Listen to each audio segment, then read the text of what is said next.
During this section, we are going to look at event-driven programming with JavaScript. As we kept a complete separation between CSS and HTML, we want to keep a complete separation between JavaScript and HTML. While we can place the JavaScript directly in the HTML in the body or the head, this is considered bad style. We want to have a complete separation between content, which is the HTML, the presentation, which is the CSS, and the behavior, which is the JavaScript. JavaScript files should be placed in the HTML's page's head tag, as we have done with CSS. Let's take the code that we worked on last time and move it to its own JavaScript file. To begin with, we need to add the source in the script tag in the head part of the HTML document and set the type equal to text JavaScript.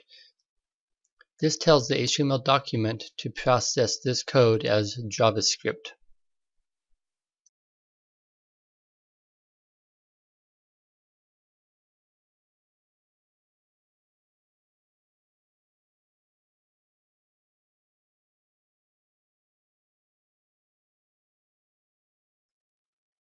Now we can begin to add our JavaScript code straight to the JavaScript file and not have it be in the HTML document.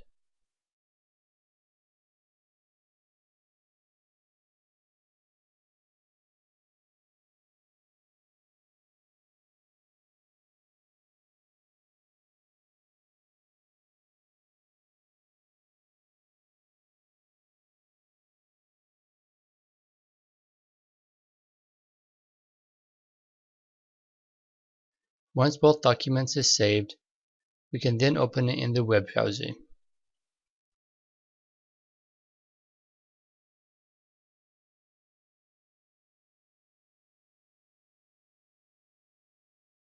JavaScript is an event-driven language. There is no main.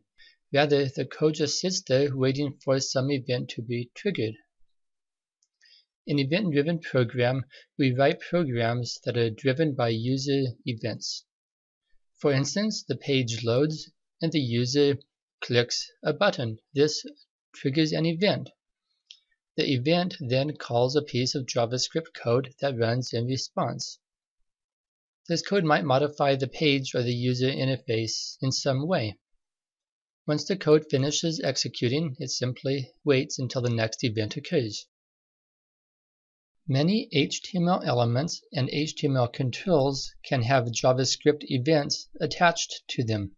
To make a button or another UI control responsive to user interaction, first choose the control, in this case a button, and the type of action that you want to trigger the event. For instance, a mouse click. You then write a JavaScript function to run when this event occurs. Then attach the function to the event of the control or element. An event handler in JavaScript is usually set to a function. When this event is triggered, the function that is attached to it is called.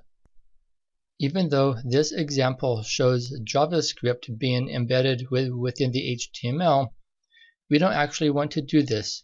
Later on, we'll learn about unobtrusive JavaScript, which is the complete separation between JavaScript and HTML.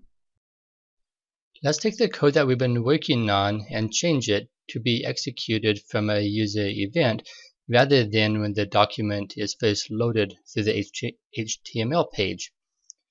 To accomplish this, first of all, we need to create a function that is called from the event or as a result of the event. We'll call this display random values. In the HTML document, let's add code that includes a button. We'll add the section and then some text, and then the button tag.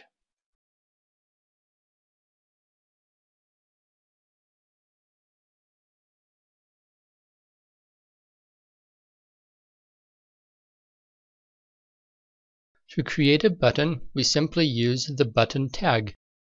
In between the opening and the closing tag, we put the text that we want displayed on the button. But we need to have the button tie to some event, so we'll do the onClick event. So we put the attribute called onClick, and we have it equal to the function that we want to call.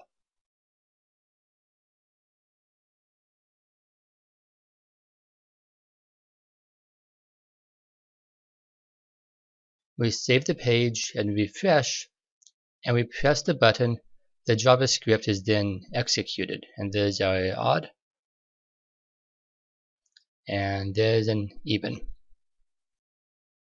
In this lecture, we talked about not mixing JavaScript and HTML, but in this example, we did exactly that. We had an onClick event which goes directly to a JavaScript function. Actually, we don't want to do this because we're mixing JavaScript and HTML. In the next lecture, we'll learn how to avoid this and how to make the HTML document contain no JavaScript whatsoever.